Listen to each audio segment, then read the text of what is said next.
Hey, it's NPR's Book of the Day. I'm Andrew Limbong, and we're wrapping up this week of women writers on the pod with two biographical picture books for kids. In a bit, we'll hear from Ruby Bridges herself about telling her story of integrating a segregated school through the eyes of a 6-year-old. But first, And She Was Loved is a picture book about the life of the legendary writer Toni Morrison. It's written by Andrea Davis Pinkney, who actually knew Toni Morrison and edited Morrison's children's books.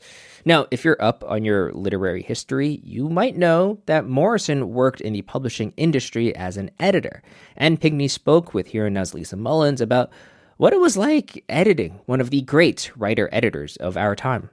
That's coming up. This message comes from Charles Schwab. When it comes to managing your wealth, Schwab gives you more choices, like full-service wealth management and advice when you need it. You can also invest on your own and trade on Thinkorswim. Visit schwab.com to learn more. This message comes from Warby Parker. What makes a great pair of glasses? At Warby Parker, it's all the invisible extras without the extra cost, like free adjustments for life. Find your pair at warbyparker.com or visit one of their hundreds of stores around the country. Author Andrea Davis Pinkney was just a child when the writings of Toni Morrison came into her life. Pinkney had struggled in school with a classroom reading list full of books that felt disconnected from her experience as a young black girl. But Toni Morrison's books were different.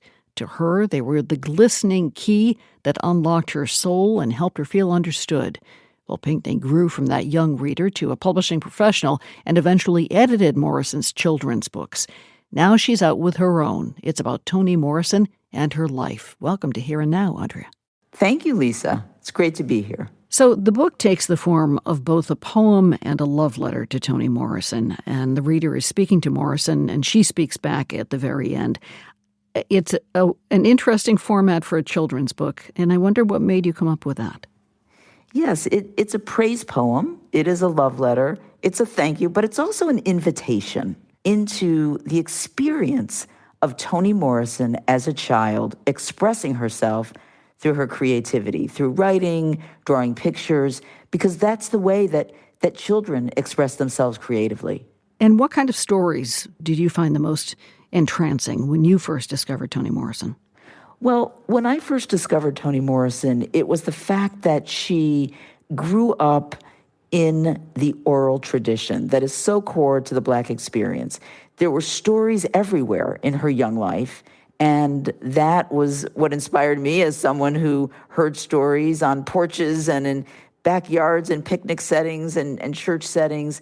That inspired me to tell the story of Toni Morrison, who, again, like many of us, grew up hearing stories and then eventually writing them down. And you also worked with Toni Morrison as a publisher, editing her children's stories. Yes, so I have the great privilege and pleasure of having worked with Toni Morrison. I was the editor of her books for children. And as you can imagine, the tall order of having to be the editor of Toni Morrison. I call it the quivering pencil period of my career, because how do you edit Toni Morrison? What I learned from her is that storytelling comes from the heart, and that the best stories are those that are authentic and real, and that's what she did so beautifully in her works for children and for the works that so many of us know for her narratives for adults. By the way, how do you edit Toni Morrison? How do you edit Toni Morrison? Well, I started to work with her in 1999. It was before the advent of, rapid email and attachments and Google Drive, docs and all that. And she would write longhand. She would write muses and reflections and poems and narratives longhand. She would say, Andrea, call me up, Andrea, go to the fax machine. I'd go to the fax machine, and out would come this waxy, scrolling paper with the very calligraphic, decorative, cursive handwriting of Toni Morrison, and I would save that piece of paper, and then a day later or a week later or a month later, Andrea, go to the fax machine, and again, another scroll of paper would come out, and that would be how we would collaborate and build the narratives that she ultimately published for young people. I love the idea of these beautiful books coming out of one fax and then another fax and then another fax. Right, Yeah. right. Building a story. So could you do a reading for us from the book, maybe some of your favorite parts of the book? And we should say it's targeted toward kids between 4 and 8 years old, and many of them will be experiencing your poem out loud as they get their parents to read it to them. And so I wonder if you can read some for us. Yes, absolutely. So Lisa, we, in the book And She Was Loved, we, the reader, the child, we speak to Toni Morrison, and she in turn speaks back to us. So the book opens, "Oh, Toni Morrison, do you feel it? Your love has lifted us to places untouched. You born with a roar for stories that speak." And then as we go, Toni Morrison in turn speaks to us. She says, "Now, child, invite your imagination. Dear one, dream with wide open eyes. When a stick of chalk fills your fingers, when Mama Muse visits you at twilight, when all you want to do is write, write, write, make your mark, stitch your story. You are loved." And the "you are loved" comes from where? Yes, so the title And She Was Loved comes from Toni Morrison's groundbreaking seminal novel, Song of Solomon, in which the main character, Pilate, is affirmed for her worth, her dignity, and the fact that it is her birthright to be loved. And that is true of all of us, and especially children who go into the world knowing they are loved. And it's the thread that runs through so much of Toni Morrison's work. We're, of course, in a moment now where diversity and inclusion are political targets. And it makes me wonder what space you hope your book about Toni Morrison fills in this era, and what you think she would make of this time. Yes. Well, we're in an era now where I think the North Star is that we don't back down, we double down. And Toni Morrison herself said, this is precisely the time when artists go to work. There isn't time for despair. We can't focus on self-pity or silence or fear. This is the moment. We speak, we write, and that is how civilizations move forward. Andrea Davis Pinkney is New York Times bestselling and award-winning author of nearly 50 books for children and young adults. Her latest is And She Was Loved. It's an ode to the life of Toni Morrison. So nice to speak with you. Thank you. Thank you, Lisa. This message comes from Best Western Hotels and Resorts. If you love a good podcast, then you must love a good story. And the best stories start with a great trip. That's where Best Western comes in. Whether you've been planning a getaway for weeks or just got the itch to go, Best Western has you covered with over 4,000 hotels worldwide. Wherever your story takes you, make it memorable. Life's a trip. Make the most of it at bestwestern.com. Ruby Bridges became the first Black child to integrate a school in 1960.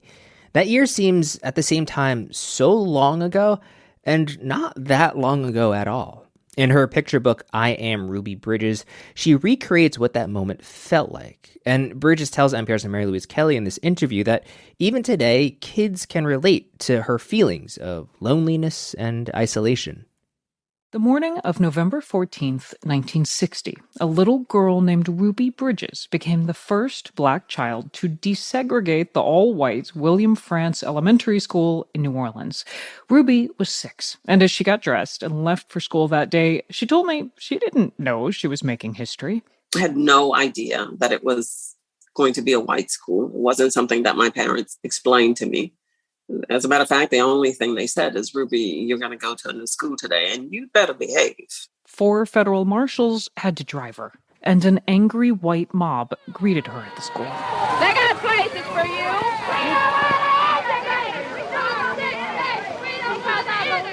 Living in New Orleans, I was accustomed to Mardi Gras, and that's exactly what it looked like to me. White people, Black people all lined up together and shouting and waving their hands and throwing things.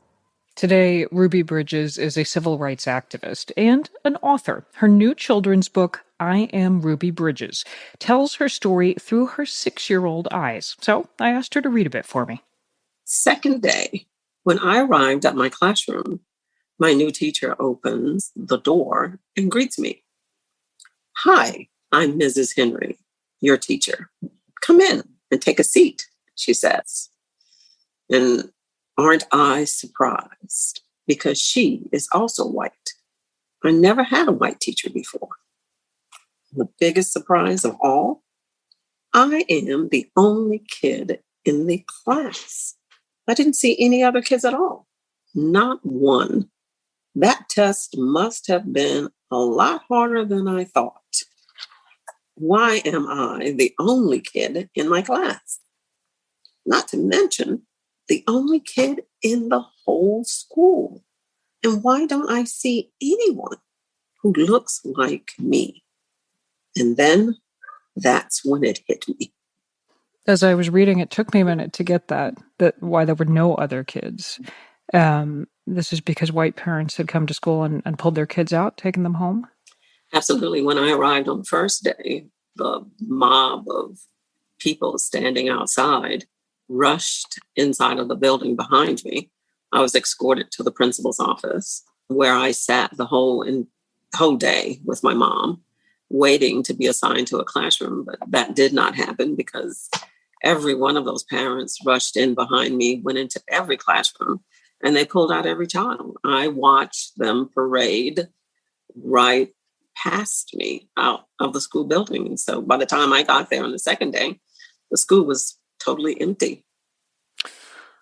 I'm so sorry you had to go through that. Did it get better? Did other kids eventually show up?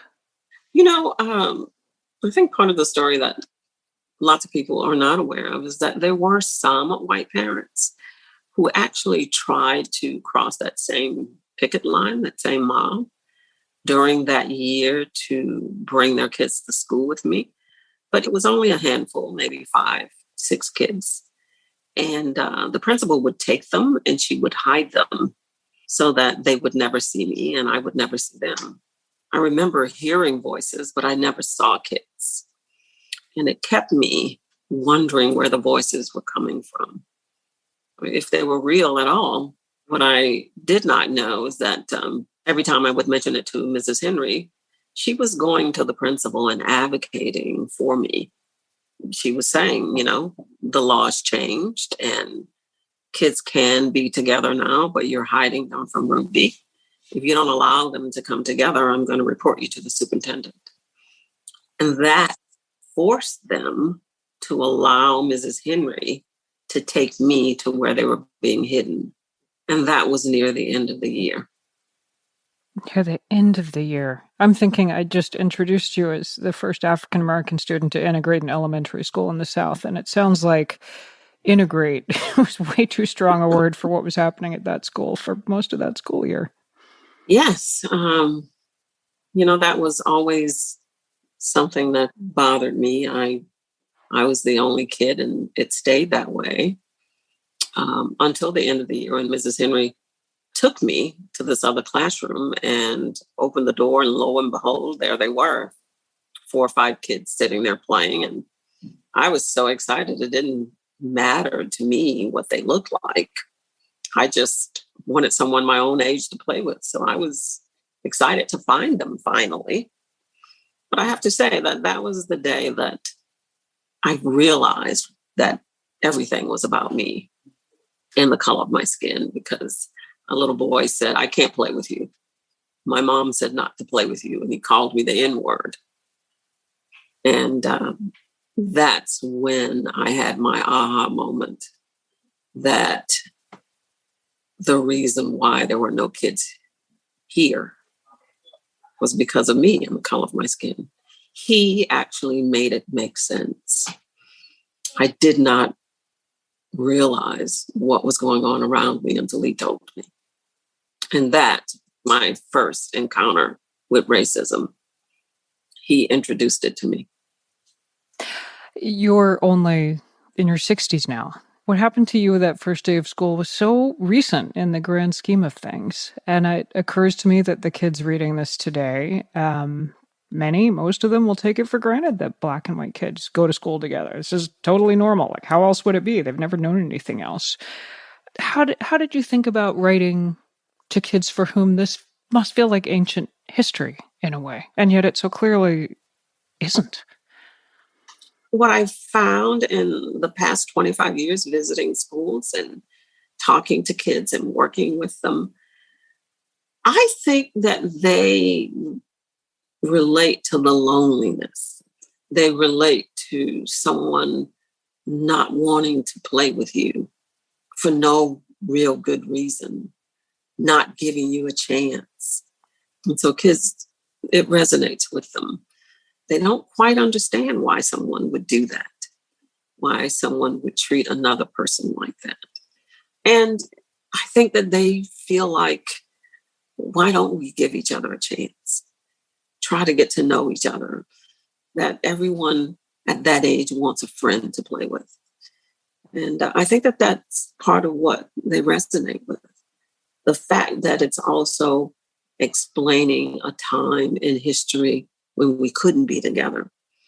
You know, it touches on something that I truly want them to understand. That racism just does not make any sense. And they get that. And, you know, once this book is closed and I know that they've gotten that, then I feel like part of my work is done.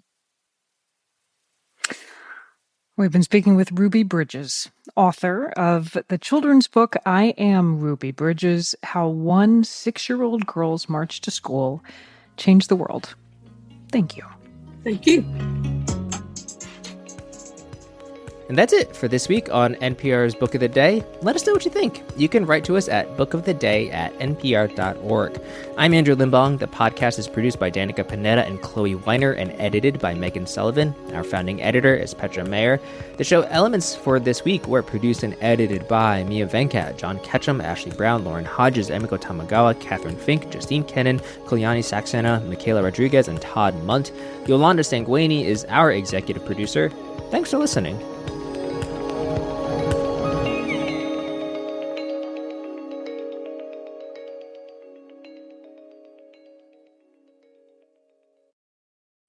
This message comes from Mint Mobile. If you're tired of spending hundreds on big wireless bills, bogus fees, and free perks, Mint Mobile might be right for you with plans starting from $15 a month. Shop plans today at mintmobile.com/switch. Upfront payment of $45 for 3-month 5GB plan required. New customer offer for first 3 months only. Then full price plan options available. Taxes and fees extra. See Mint Mobile for details. This message comes from Bombas.